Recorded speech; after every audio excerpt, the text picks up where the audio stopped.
ऐसा क्वेश्चन लेके आई हूँ जो शेयर मार्केट में काफी चर्चा में रहता है। Is share market is scam? क्या शेयर बाजार एक झोल है? जी हाँ दोस्तों, आपने अपने काफी दोस्तों से सुना होगा जो बोलते हैं शेयर मार्केट में सब कुछ झोल है।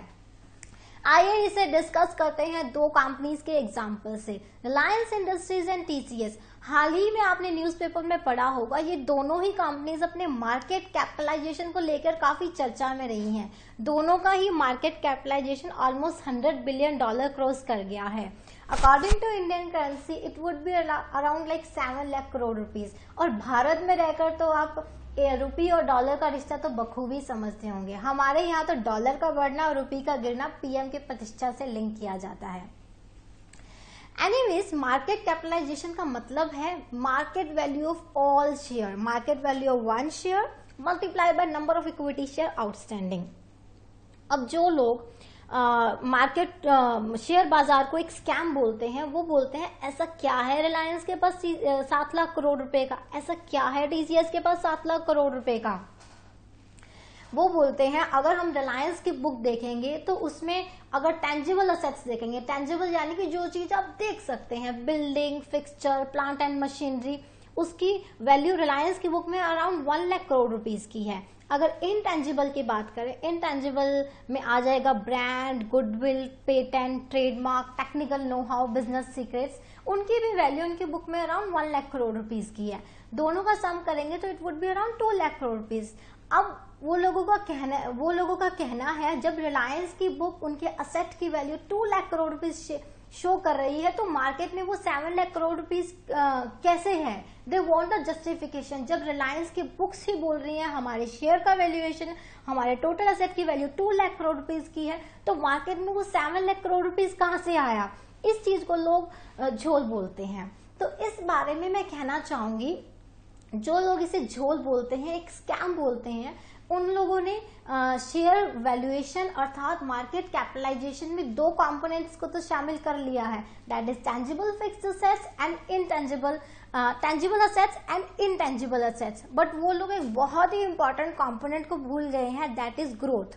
ग्रोथ क्या है? ग्रोथ है कंपनी के आगे बढ़ने की ताकत, ओशियन ऑफ अपॉर्चुनिटीज, अवसर की उपलब्धता, अपॉर्चुनिटी एंड कैश करने का एक vision, bright future of companies. तो इस बारे में मैं आपको 3 एग्जाम्पल देना चाहूंगी। One is Gordon. गॉर्डन एक बहुत ही प्रसिद्ध अमेरिकन इकोनॉमिस्ट रह चुके हैं। गॉर्डन ने अपने टोरंटो यूनिवर्सिटी की स्टडी के दौरान एक शेयर वैल्यूएशन के लिए एक ग्रोथ को बहुत ही इंपॉर्टेंट पार्ट बताया है। उन्होंने एक फॉर्मूला भी दिया है जिसे हम अगली वीडियो में आपके साथ डिस्कस करेंगे। सेकेंड एग्जाम्पल मैं बताना चाहूंगी वॉरेन बफे। वॉरेन बफे तो पूरी दुनिया में प्रसिद्ध हैं। वॉरेन बफे कंपनीज को 3 पार्ट में डिवाइड करते हैं, great companies, growth companies and gruesome companies. Warren Buffett कहते हैं जो ग्रेट कंपनीज है, जो बढ़िया कंपनीज हैं, उनके share valuation and market capitalisation में ग्रोथ का रोल, growth component almost 60 to 70% role play करता है। Actually it varies from company to company because हर एक कंपनी को अपॉर्चुनिटीज को टैप करने का तरीका अलग है।